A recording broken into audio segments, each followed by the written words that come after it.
All right. Great. Well, good afternoon, everyone. Welcome to the Thursday, August 22nd version of the HamSCIence Zoom call.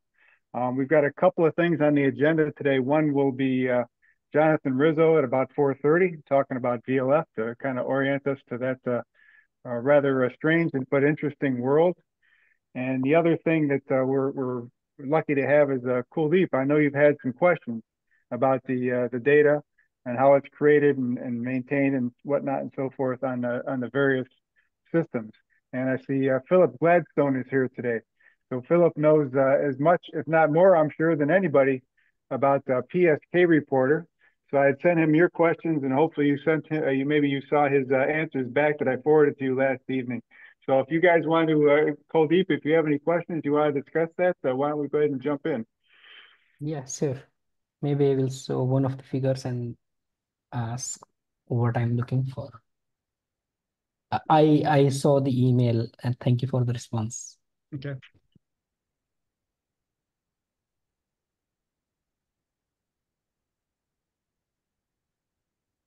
Give me a minute.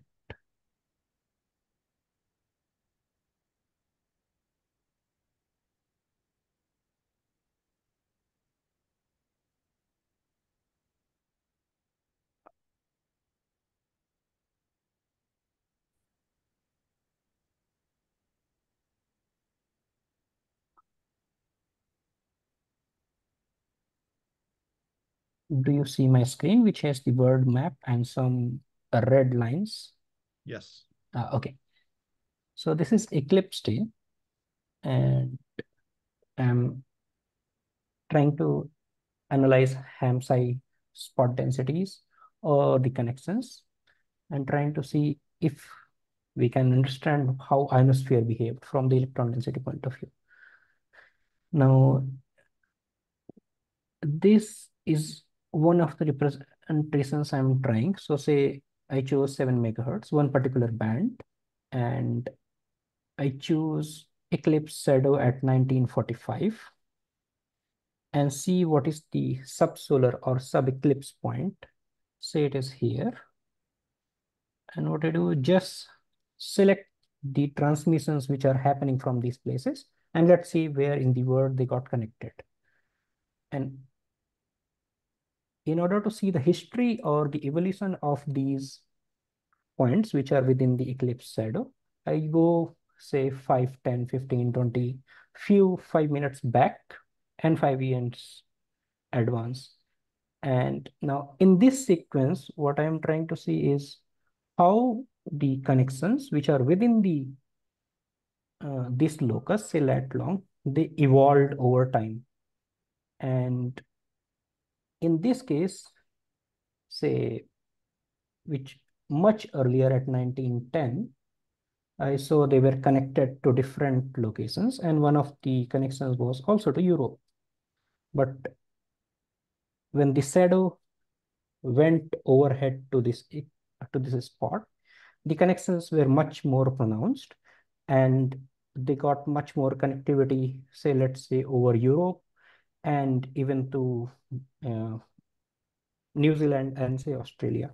Now, one thing that comes to my mind, which I also asked was, uh, now in this case, there was a huge increase in the participation also from the HamSCI community. And sometimes I get a doubt whether this came in as someone who turned on the transmitters for these intervals, and then they were not operating here, and that's why my connectivity or the connections are increased, or it really happened because of the eclipse. So this is one thing which I am not able to decipher or uh, pin down. So that's why I was very much interested in knowing how can I say whether these spots, which are the transmitters for my case, these three, they were transmitting all throughout, or they came in and went out. Like I get the log files which have which record the connections. Suppose this is this transmitter location, got connected to one receiver, and then they say, okay, there was a connection established between these 2 points. Now, what if the connection was not established? Is there a way to find out that it was still operating, but not received by someone? I mean, my take is that for though if you pick a set of transmitters, Yeah. if anybody hears them Mm-hmm. on a in a in say a 1 minute interval, then Yeah. they transmitted in that 1 minute interval. Yes. Yes. And if nobody hears them, there's enough receivers around that typically that means that they didn't transmit. Okay. Okay. Um, that's okay. So the log files that you get within 6 hours of an Mm-hmm. eclipse Okay. have more data in them because WSJTX does not do duplicate suppression during those 12-hour periods. Okay. So And you get every reception record from WSJTX in those periods. okay, thanks. So comparing with another day Mm-hmm. is slightly difficult. Okay. But typically you will hear, you know, Somewhere. somebody will hear the transmitter every minute. Okay. Okay. Okay. So I was doing the same thing which you just said. It's not maybe a good choice. So I went to the same location and did the same pattern, but for a previous day, which was 7th instead of the eclipse day. And I guess here you are suggesting we suppress the duplicates within some time window. Uh, but still, if we are suppressing the duplicates, maybe the at least one links will be established, or it will be still remain in the catalog or the Yeah, log files. I mean, yeah, because each WSJTX instance is suppressing duplicates by itself. Mhm. Typically, the times are randomized effectively, and so they're not all on the same phase. So I would still expect to see, you know, every couple of minutes, certainly a transmission if somebody's making a transmission.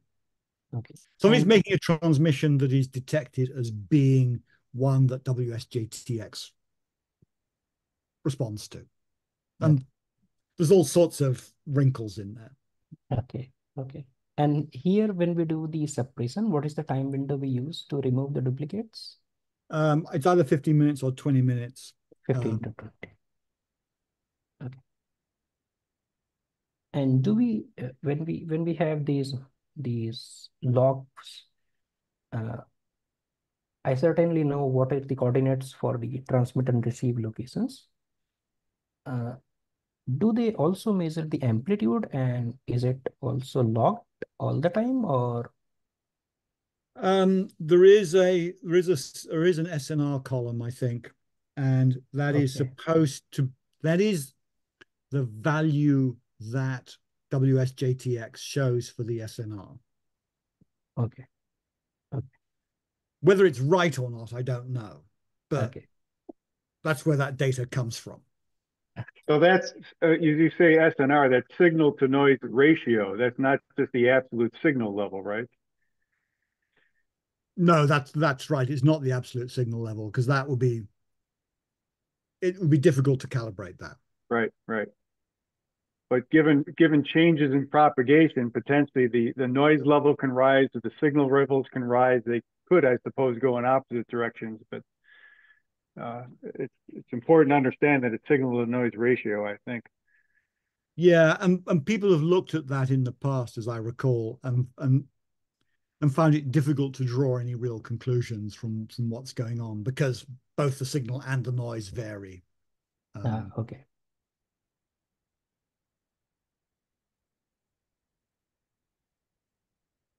So essentially, when that's a good way to say that whether from the transmitter point of view it was transmitting or not, see all the connections if it was spotted by at least one of them, it was there.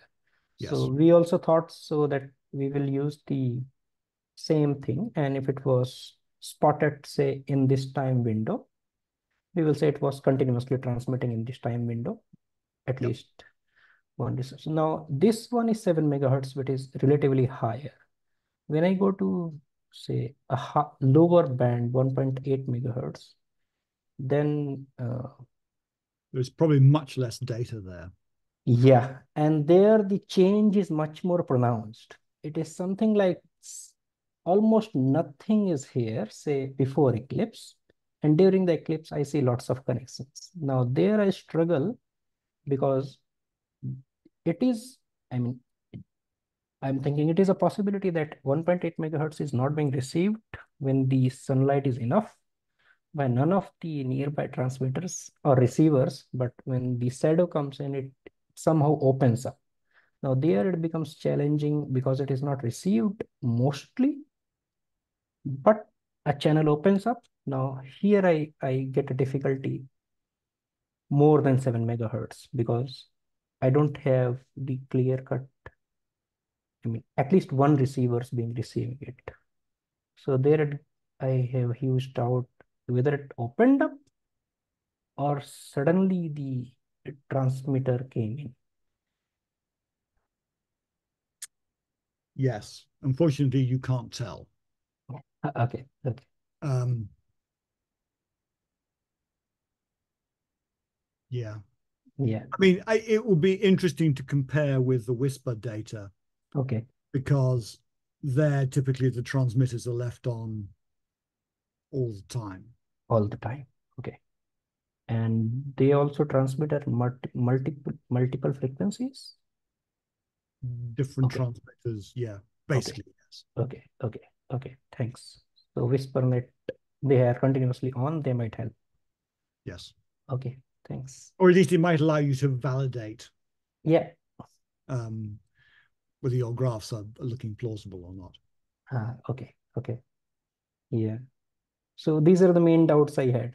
And then I was thinking from the reason we asked was for the for the signal part was yeah, although you're suggesting it is signal to noise, so both signal and noise might vary and the ratio might change depending upon both of them. I thought if we have some handle of the amplitude of the signal itself, then we might say something about the absorption part of it. But since we have the relative number, so maybe it will be tricky.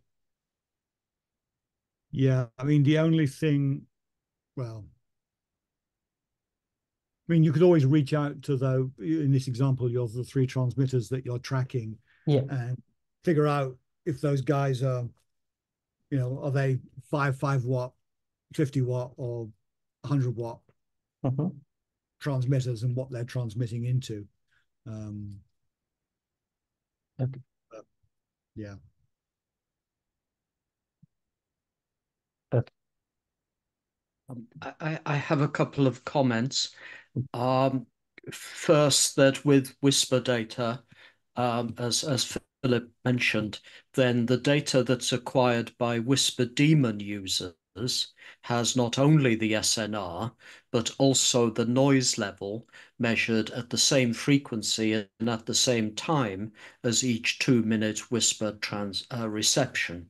So you can get a robust estimate of signal level independent of changes in noise level by looking at Whisper daemon reporters Okay. in their tables.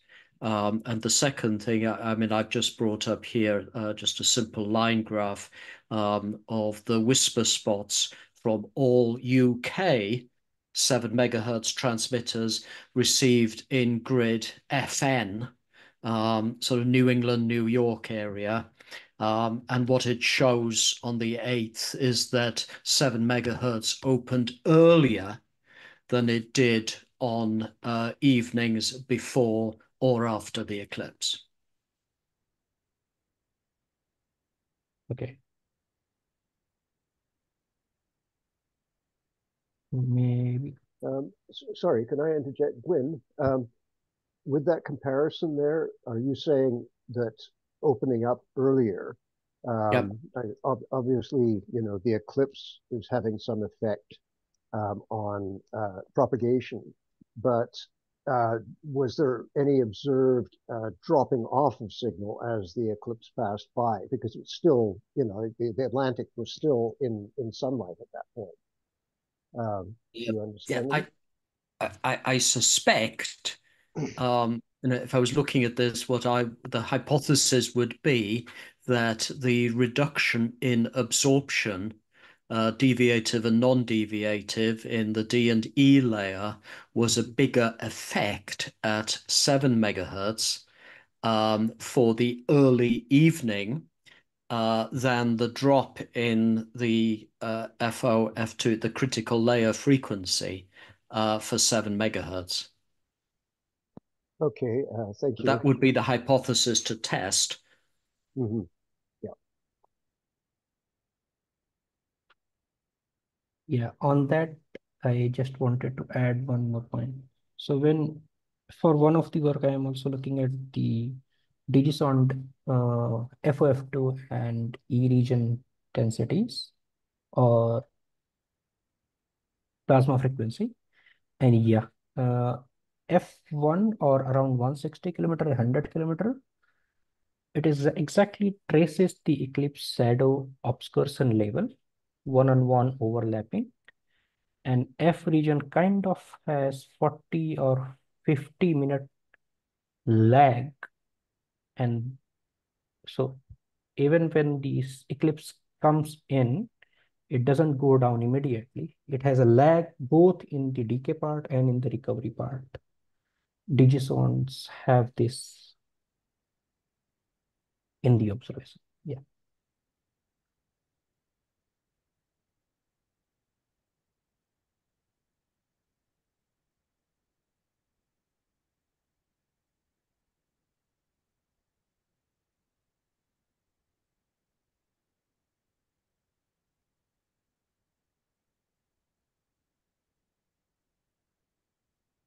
So I can go for the WhisperNet and WhisperNet daemon.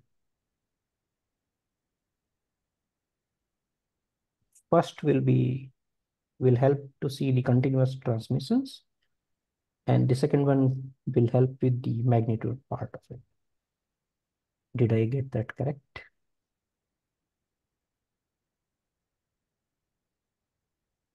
So So yeah, Yeah. good, Mary Lou. So Kadeep, on this image we're seeing now of the various plots, it looks like the bottom row is different from the top 4 rows, especially in the first panel there. What is the difference in each of these rows? Are these different places or what? Yeah. So what I did, I chose central one is, say, whatever is the time in the central panel, I see where is the solar eclipse, maximum obscursion, say 90%. And I choose that lat long transmitters and connect to the receivers wherever they were being received. And I see, so essentially I'm tracking these stations with time. So there may be Now, 20 of them there or something. What do you? yeah, there are, okay. So in terms of transmissions, there are at least 3 of them. I rounded the latitude by decimal 1 precision.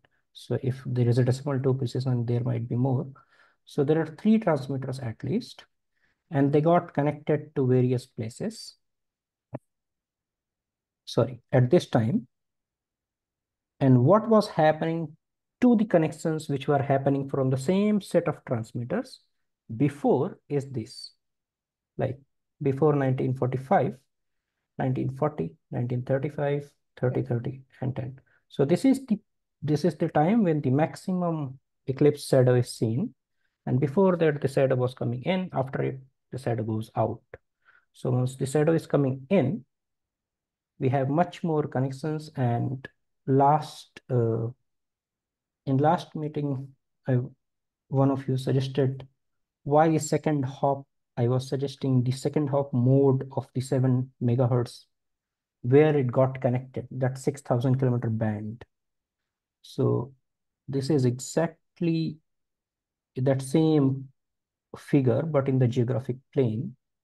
So the opening up happened to the Europe of the second hop. So earlier it was mostly within the US. These are the same 3 people? Yeah, these are the same 3 people I'm tracking all before, from say half an hour earlier the eclipse to half an hour later the eclipse. And then I also have some plots which have a steps of 15 minutes. So I track from 1.5 hour earlier to 1.5 hour later. And so whatever you see in the middle panel is the time of maximum shadow at that geographic location. And I track the same lat long transmitters all throughout in these panels, earlier and after. It occurs to me that it might be better to pick a set of receivers Okay. in your middle zone, Mhm. because receivers are much more likely to be active for long periods of time. Okay. And transmitters come and go. Mhm. Okay. Okay. And that might give you a more consistent view without worrying about edge cases. I don't know, but Okay. that'd be Okay. something I would look into. So thanks. I will try with the receivers also. Okay. And thank you for sharing those informations. And that's why the reason was I was looking for transmitters coming in or going out, because I track the same location. Right. Yeah. Yeah. Look at receivers. I mean, Okay. there's probably half a dozen. Well, Mhm. I know in FN 42, which is where I am, there are a lot of people who just leave their receivers on all the time. Okay. And Okay. we weren't that far from the eclipse. Okay. But,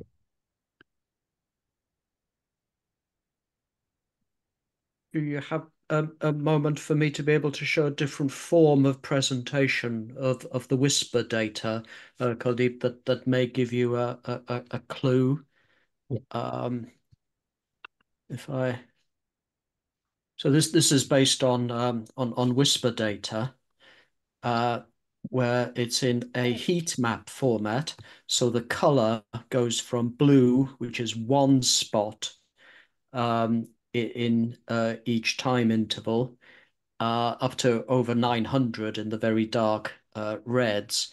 And on the y-axis is sort of the frequency. So between 6 and 8, this is very crude, is 7 megahertz, which is the band you're looking at. And so I can look in 20-minute intervals here. And so this is the 8th.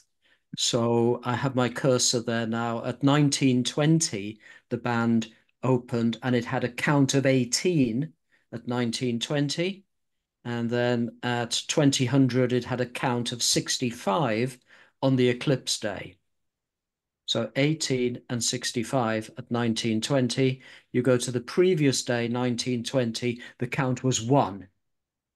And at 2000 on the previous day, the count was 2. Okay. So, the band definitely opened earlier, and my hypothesis would be reduced absorption. And what I'm particularly interested in is 15 meters, 21 megahertz, which is this band up here. And that gap there is because the FOF2 frequency dropped and 15 meters wasn't propagated on the eclipse day, whereas it normally is at that time of day. So you've got an interesting contrast of a band opening early and a band with a reduction due to two separate physical effects. Oh, nice.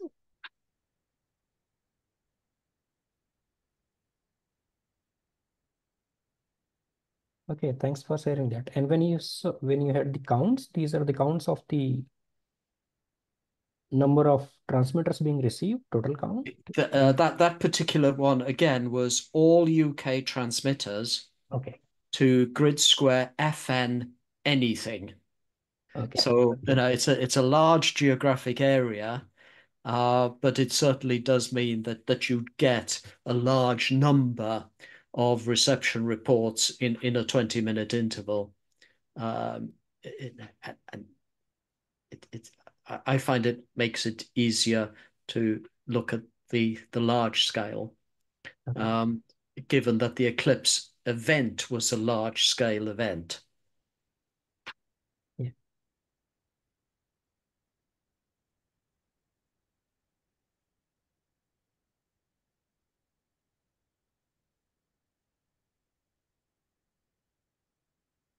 Well, that was very interesting. Any other questions for Philip while he's here this week? I appreciate him taking the time at very short notice yesterday to join us this afternoon. It's very, very, very fruitful. Thank you. So I have a question, Philip. How'd you get started in this? If you're going to be going to the Ham exposition in Marlborough on Saturday, I have a talk which includes how I got started in this. But essentially, it was back in when PSK 31 was hot, which is why it's called PSK Reporter, that I would call CQ and nobody would get back to me. And I thought, well, is it because nobody wants yet another US call sign in their logs? Or is there something wrong with my antenna or my transmitter? And so it's what motivated me to build this. And I discovered it was because people didn't want another US call sign in their logs because they could hear me quite well. Sorry.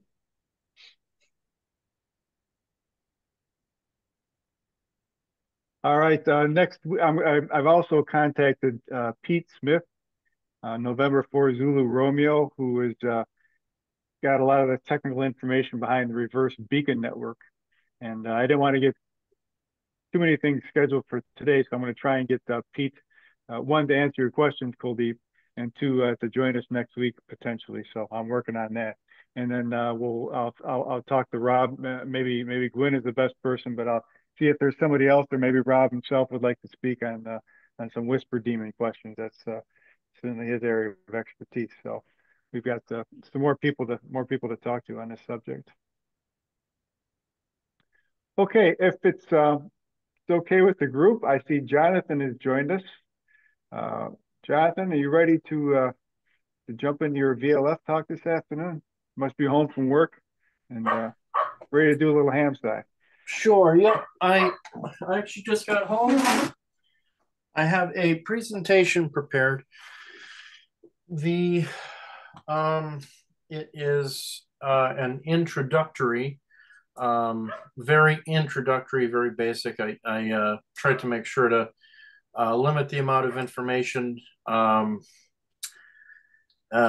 just so everybody could learn. And I do have some audio samples as well. So what I'm going to do is I'm going to share the screen, but I'm going to share it with audio. Share sound.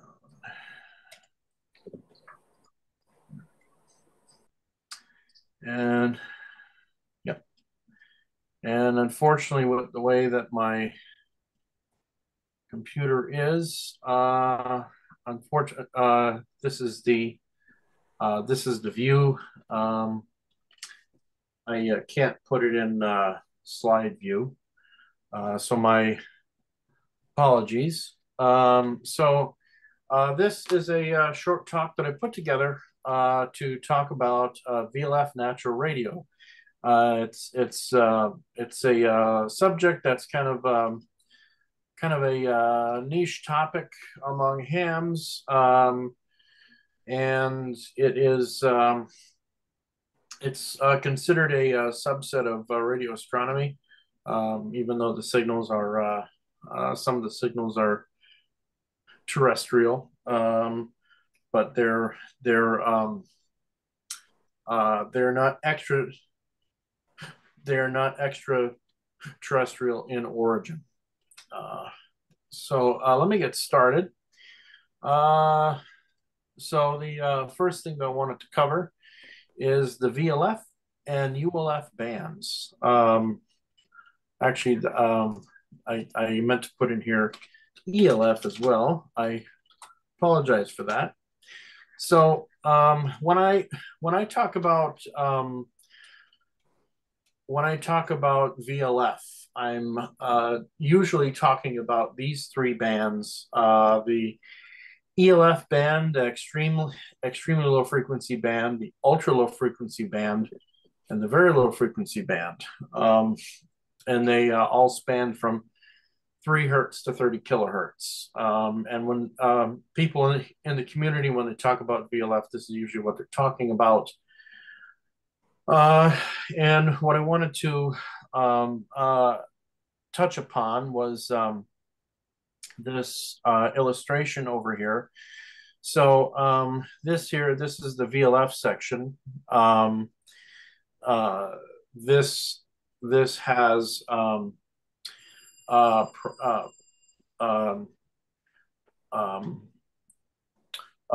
maritime radio navigation. Those are the Navy VLF transmitters, SAQ, and others.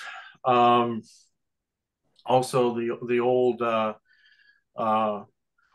Omega system, as well as the RSDN, the Alpha navigation system, with transmitters in Russia. And the next portion is the ULF band. So the ULF band is typically where you see a lot of your whistlers. And also, this is where a lot of amateur transmissions occur. And there's not a lot of them, but there are amateur transmissions at 8.2 kilohertz. And the reason why 8.2 is because 8.3 is reserved. Anything below 8.2 is unlicensed. And the ELF band, normally what you see here is power line radiation. So power lines emit a very strong radiation, 60 hertz, and harmonics. The harmonics are generated by the loads on the power line. That's why that I have the power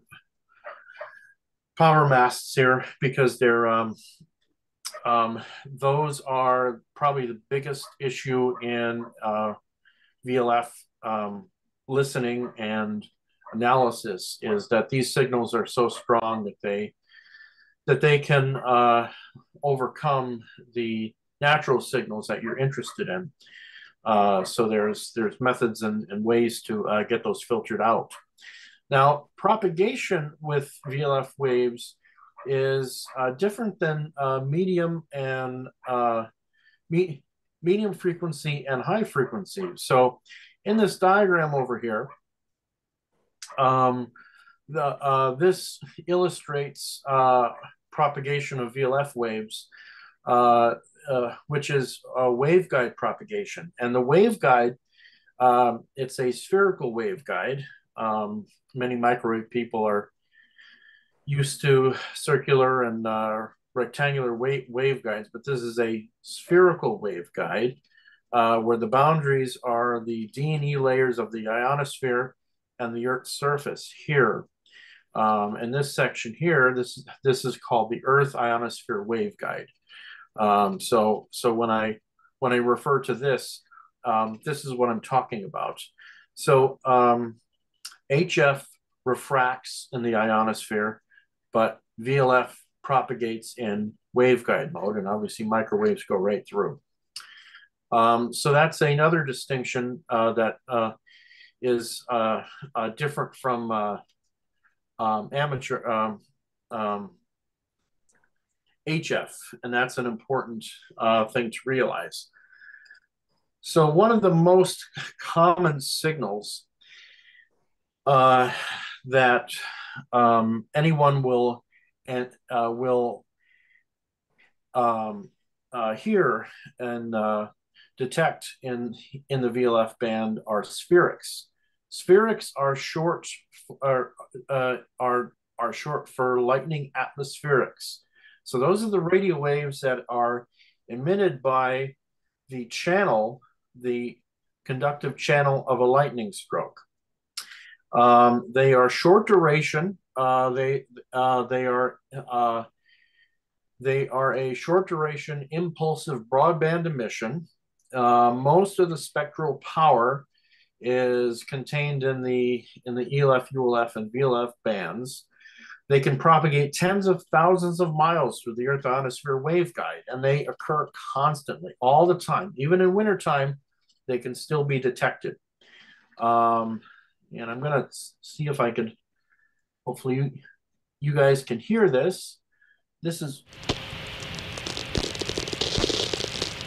so you can hear that those crackling sounds. Those are those impulsive spherics that I'm talking about. So if we look here, this is a schematic diagram, and this is the lightning's channel, and radio waves radiate from it. And this is a spectrogram showing spherics from the WWLLN, the Worldwide Lightning Location Network. And this is an example. So these are lightning spherics. The vertical axis is frequency and the horizontal axis is time. So if we were to zoom in, what we would see here is just as I described, a short duration impulse, and it has a lot of frequency content. So you have all those frequencies occurring in this short duration. So that's why that it sounds like a pop or a crackle. And it's through spherics that we have lightning location networks, and they are very useful sounders of the ionosphere, very useful natural sounders of the ionosphere.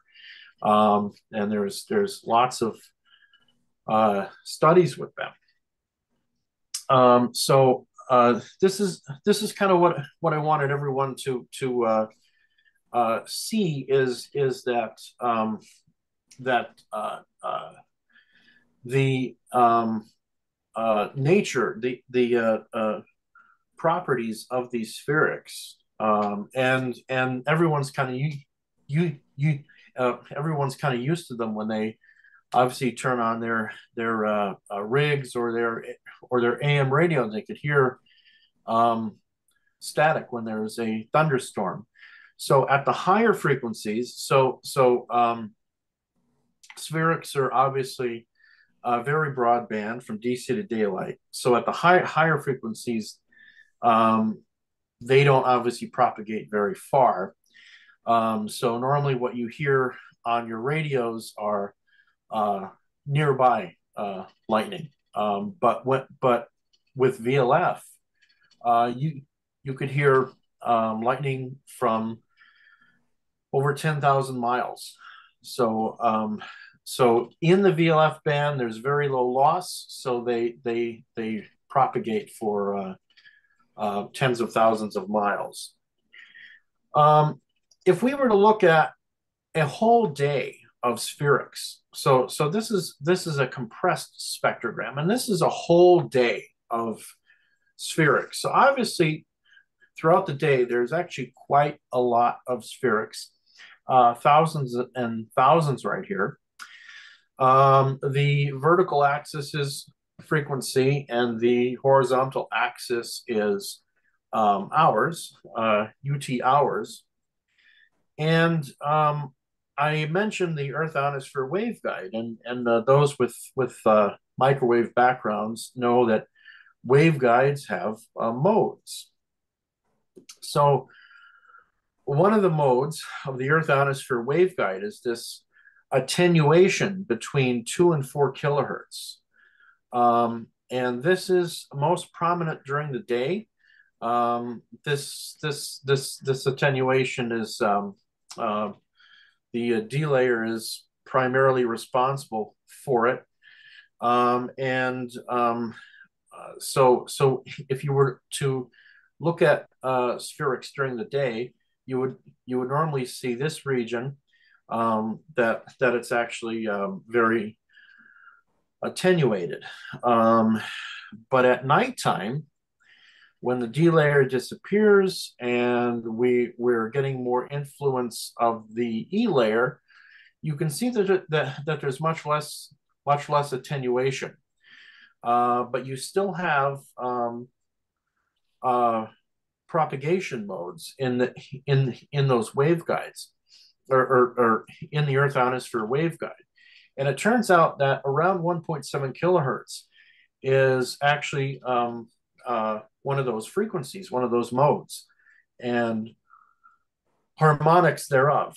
And what happens is at nighttime, and this is very distant dependent, around 2,000 kilometers,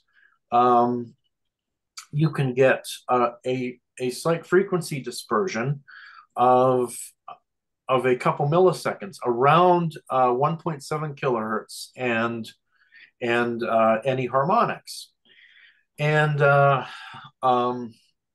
actually produces a very interesting effect. It produces an emission that are called tweaks. So tweaks are spherics which undergo these waveguide propagation modes.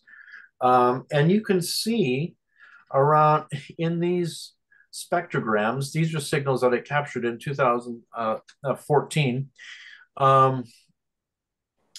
You can see at 1.7 kilohertz, there's this dispersion. So this is the spheric, okay, and it looks to be around maybe 10 or 20 milliseconds wide, but you can see that the dispersion here is about 100 milliseconds. This is about maybe 40 milliseconds of frequency dispersion.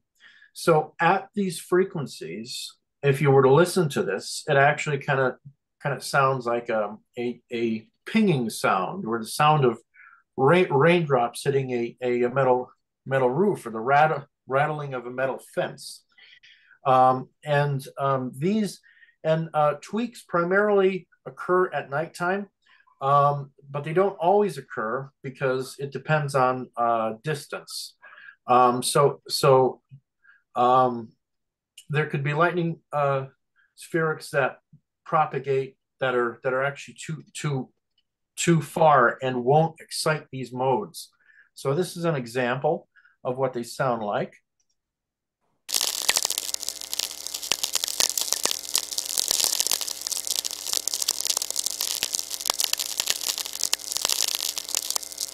So you'll notice that little pinging sound, or squeaking sound, actually really cool.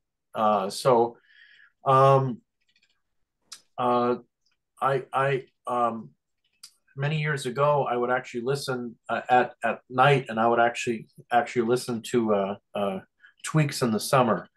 So these are actually very interesting to study, because we can study their dispersion, we could study their modes, and we can make and we could actually use tweaks to calculate the reflection height of the ionosphere. So they're actually very useful in study. And tweaks with multiple harmonics. This tweak here and this tweak here, they also have dispersion at 3.4 kilohertz. Those are called multimode tweaks. This is another example of a multimode tweak that was captured in January.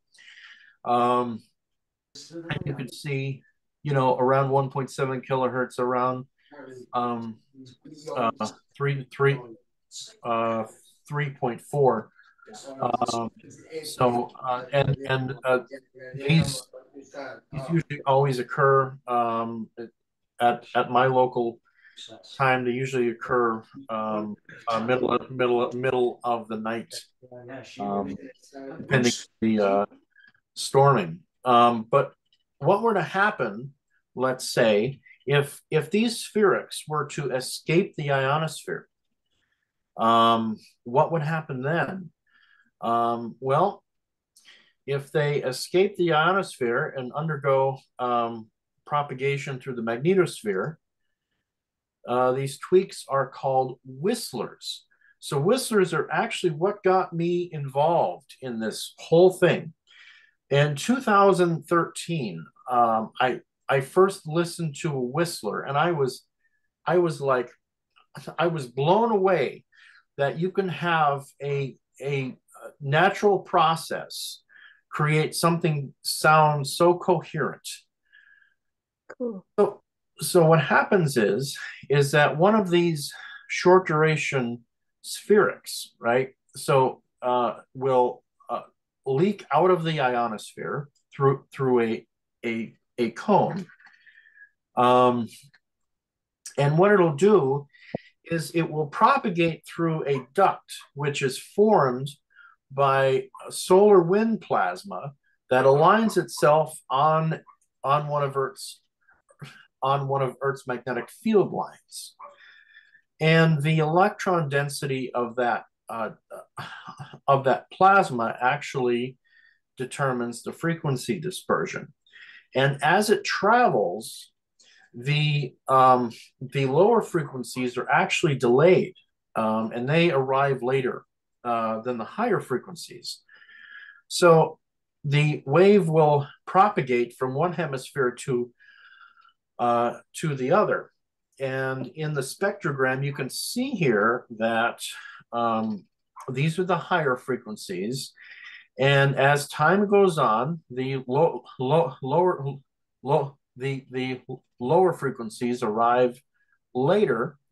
And this curve was described by a fellow named Eckersley. It's called the Eckersley curve. And it has a function which can be used by software to actually look for whistlers based on the Eckersley curve. And this is an example of what a whistler sounds like.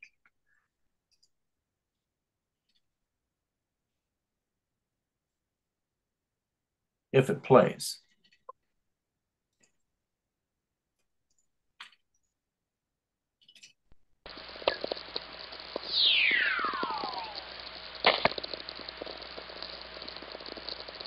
So that is so unbelievably cool. I'm going to play it again because it's just amazing. So that sound you heard originated as a short duration impulse.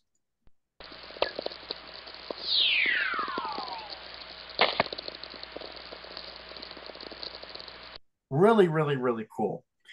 So, Jonathan, if I might ask a question. Yes. I think I heard a tweak at the very beginning of that. Would those be related? Yes. Actually, they are. I didn't include that in this presentation, but yes, that is more than likely the source spheric. So the spheric would occur first, and then the whistler. And the originating spheric would be heard from the opposite hemisphere, but that would propagate through the Earth ionosphere waveguide, and the whistler would propagate through the magnetosphere. But yes, that is a they are more than likely related. It can be hard to tell, but it is it's more than likely the case. These whistlers here were captured in Todmorden, UK, and I have some more examples.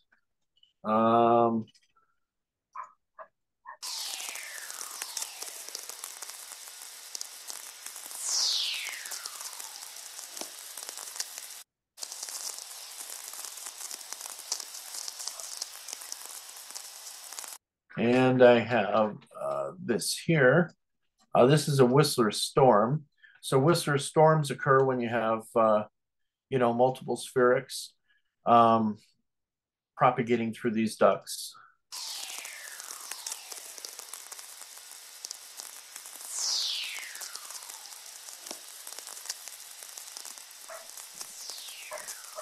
So these whistlers, every time that I hear them, I'm always amazed at how at the physics going on to actually create these signals. Very, very, very cool. And so propagation isn't always one way. Sometimes the energy goes back and forth through the duct. And those are called Whistler echoes or echo trains. So in this spectrogram, this is a triple axis spectrogram, meaning you have the this is from an E field receiver. This is from the east-west loop and the north-south loop, right? So you can see the different intensities here, and you could use some math to actually figure out the directions. But usually whistlers arrive right over top, which makes sense, and you could look at their polarization. But so this is a Whistler echo train. So the Whistler starts out as the other ones do, but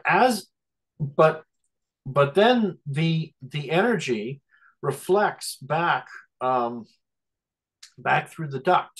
So it bounces off the Earth's surface on the other end of the duct, and then reflects back. And when it reflects back, there's even more frequency dispersion. So you can tell with each reflection, more frequency dispersion is added until it blends into hiss. And it has been observed that there were over 100 reflections. There, with some spherics are so powerful, and the conditions are just right that there's over certain instances there could be over 100 reflections. Really, really cool. So I'll have you listen to one of these, and you'll notice the frequency dispersion increase each reflection.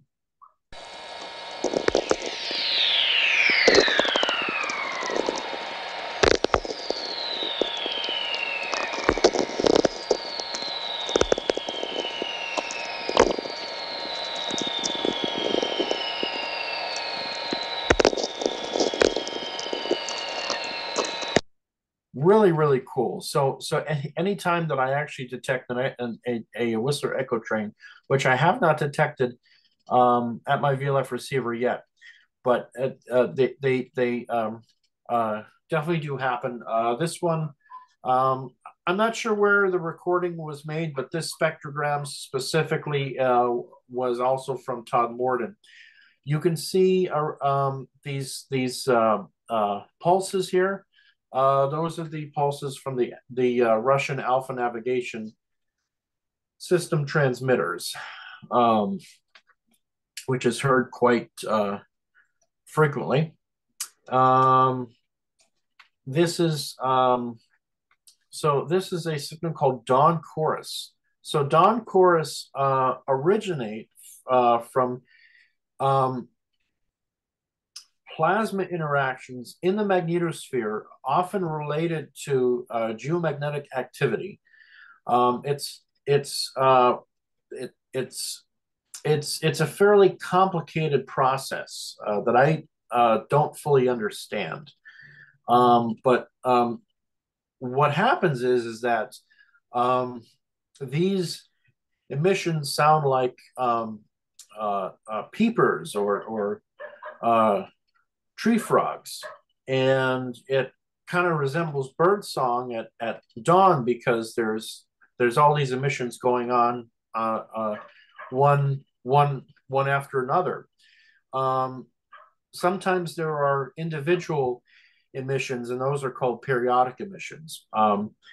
I do apologize. This recording is a little quiet, so I urge you to turn up your sound. It is definitely worth it. And you can hear the individual emissions.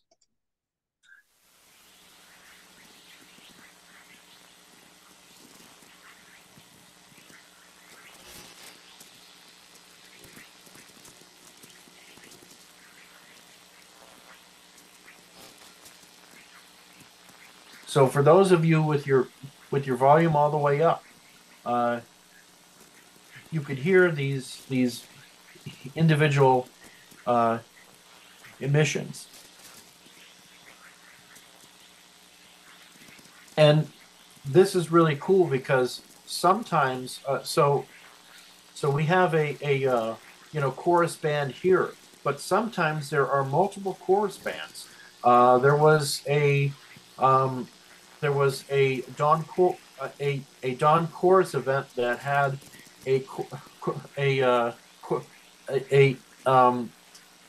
there was a dawn chorus event that had a band around around 2 to 4 kilohertz, and then there was another band around 5 to 7 or 5 to 8. So there were two distinct bands of dawn chorus. The science questions would be like, what generates both bands? Why? What's going on? So this is a fairly complex physical process creating these emissions, this is something that I hope to study more of.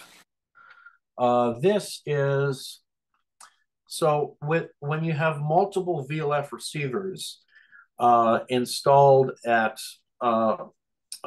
multiple areas, you can actually kind of estimate the footprint of your VLF emissions, including whistlers and dawn chorus. So this is a spectrogram plot. The top plot is Forest, Virginia, and the bottom plot is Springbrook. So you can see that using GPS locked VLF receivers, that the footprint of this dawn chorus event extended was more intense in Pennsylvania, and it extended down into Forest, Virginia, and you could see the same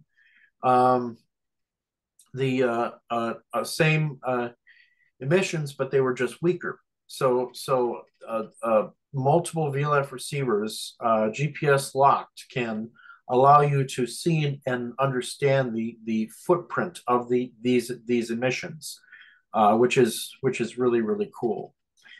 So that's what I hope to with the new grant. Hopefully we can get some volunteers and some VLF receivers out there, and capturing these emissions, and we could understand the footprint. So I currently have the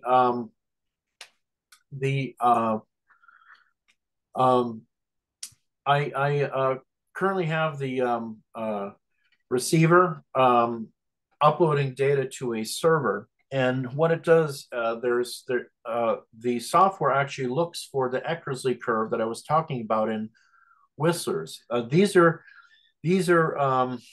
thumbnails of Whistler spectrograms that were captured recently, last week, and whistlers tend to occur after after geomagnetic storming,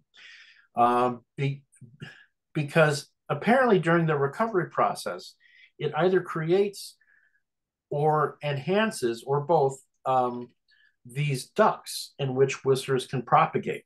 So when you have more ducts available, that means that you'll usually get more whistlers. And one of the science questions is why? I've always wondered that myself, and it's a really interesting question because this leads to, well, if we understand why, we could kind of predict, oh, well, this event will actually create and enhance ducts, and we'll get more whistlers. So this system runs software that'll automatically look for whistlers and then upload them to this website. And if anyone is interested, I could give you the link. And not only can you click on these thumbnails and look at them, but you could download the WAV files and listen to them as well on this website. And so what do we do with all these whistlers? So this is one of the science questions, the analysis, right? So the first plot, average daily whistler rates from 2014 to 2021, and you'll notice there's a spike in March. So then the question is why? What happened? What's going on in March? Obviously, thunderstorms are seasonal, so this could have something to do with the conjugate points, weather.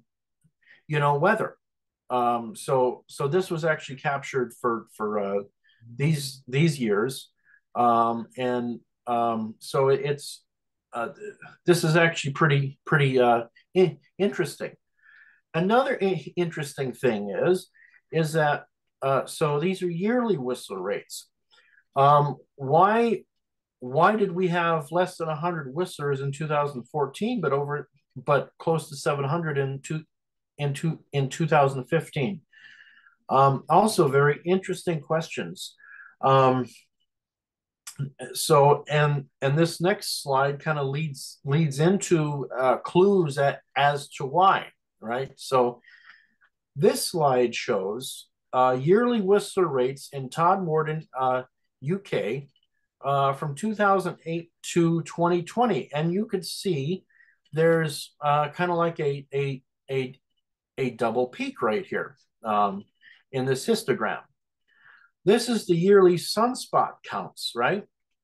So if we look from 2008 to 2018, you can see what appears to be in the smoothed, we can see what appears to be two peaks, and it somewhat correlates. So the question is, what's going on here? So what I believe is happening is that the geomagnetic activity and all of this solar storming is creating and enhancing ducts, which allow for whistlers to propagate. And so that's why that this is a kind of an indirect relation between the sunspot cycle and whistler rates. So obviously more geomagnetic activity creates either it creates or enhances ducts. So this is a very interesting science question and something that I hope to investigate with the software that I have, and I have access to data from previous years and also any future data, and it's an interesting question to ask. But what got me started in all this is a handheld VLF receiver. This is a little Hammond enclosure, and I built a little handheld VLF receiver. These are my headphones. This is the antenna.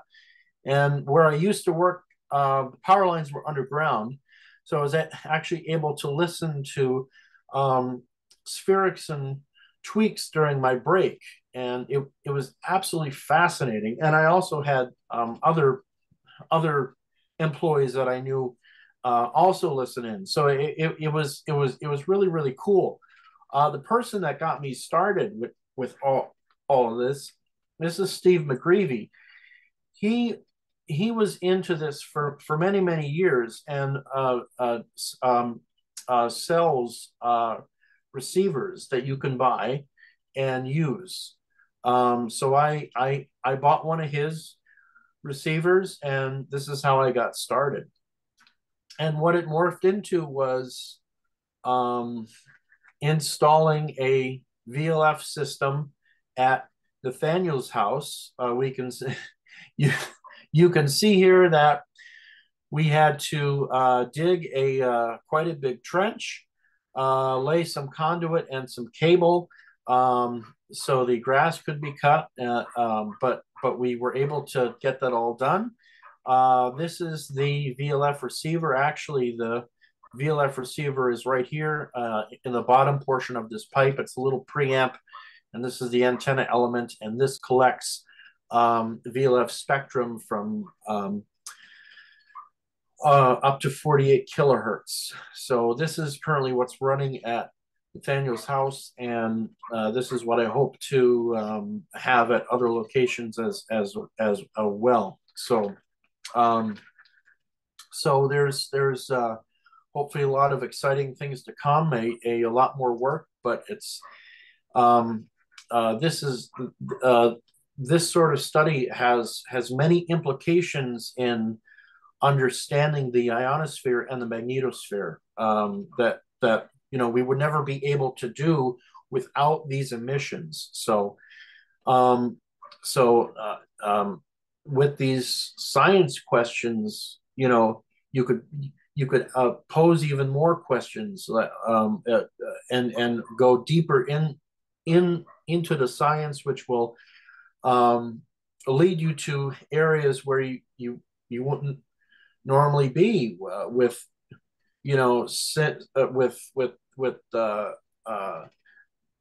simulation and plasma measurements and things like that. So these natural radio emissions are actually tools used to study the magnetosphere and ionosphere, and so that's why that they're quite important. That's all I have for my presentation.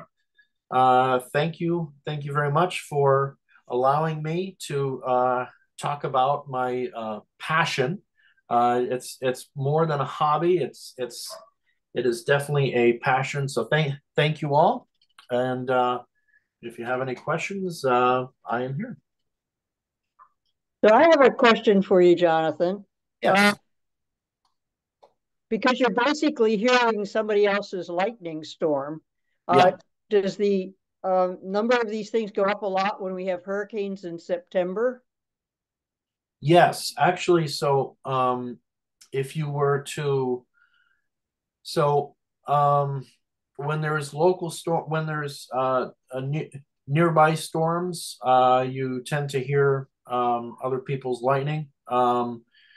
And as a general trend, during the summer, there's much more lightning than there is during the winter time. And I have spectrograms, the compressed spectrograms that I was showing you, that one in the summertime, you can see it's all orange. But in the wintertime, since there's much less lightning, it's more purple, indicating that it's just background noise and no spherics. So yeah, when there's hurricanes, when there's storms nearby, you could definitely hear those. But not only you, other people from tens of thousands of miles away could also hear them as well. Thank you. Yeah, that was excellent, Jonathan. That was a great primer, and having the audio clips in there makes all the difference, obviously.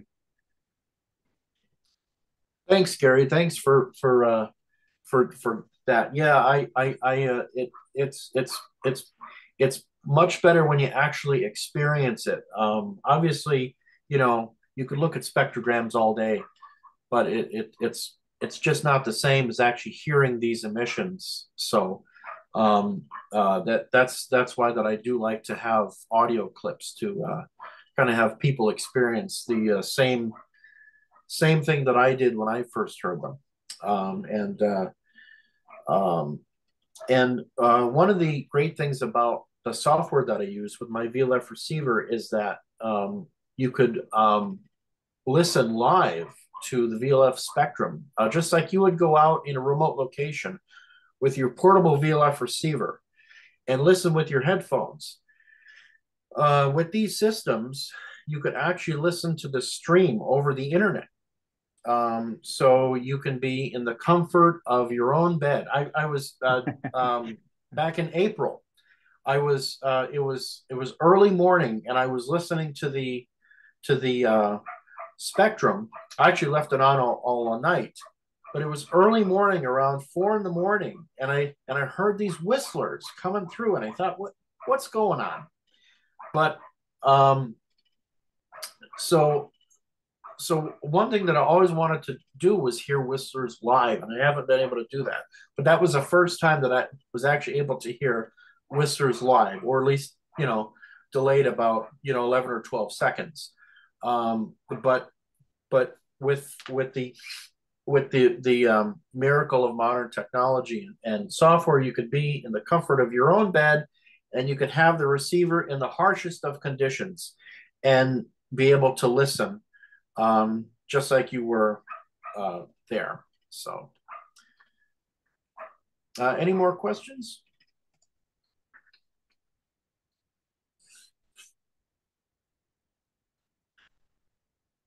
If anybody does, obviously, Jonathan, you can always out the HamSci Google group. Easy enough to contact him through that too, since he posted his other poster there today after I put out the meeting invitation. So that poster is worth looking at as well. Oh yeah, I wanted to say a quick word about that. So that was a poster that I did for the CEDAR conference, and that showcases the system, some Whistler events, some Don Chorus events, and a spheric analysis that shows ELF components of a spheric, which were generated because the originating lightning stroke created a TLE, or mesospheric lightning. Those are the red sprites, the elves, the halos. Those sorts of lightning strokes are powerful enough that they tend to create continuing currents in the channel. And when they do, they create ELF components, more ELF components than other strokes. And in the time domain plot, it looks like an oscillatory trace. Normally it's just an impulse, but with these continuing current spherics or strokes, you can see an oscillatory component.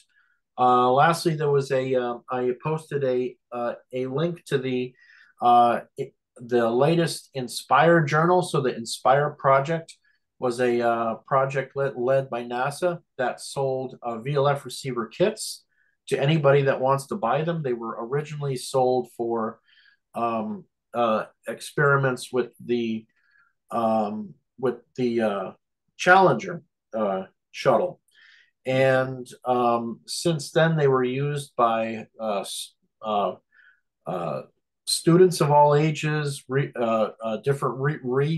different researchers, hobbyists, anybody interested can actually build these kits or this kit. So if you're looking for a kit that you'd like to use to listen to VLF signals, that's always another option. And the Inspire project, they offer scholarships, and things like that, and so the a journal is kind of like a report of everything that the project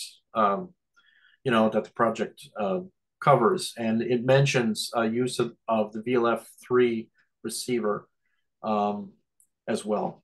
So, but yeah, if anybody has any questions, feel free to reach out on the group, and I'll do my best to answer. All right, wonderful. Okay, as expected, we ran a little over time, but it was obviously well worth it to hear Jonathan's presentation completely. Next week, we've got another speaker, Joe Zurkovich is going to be back.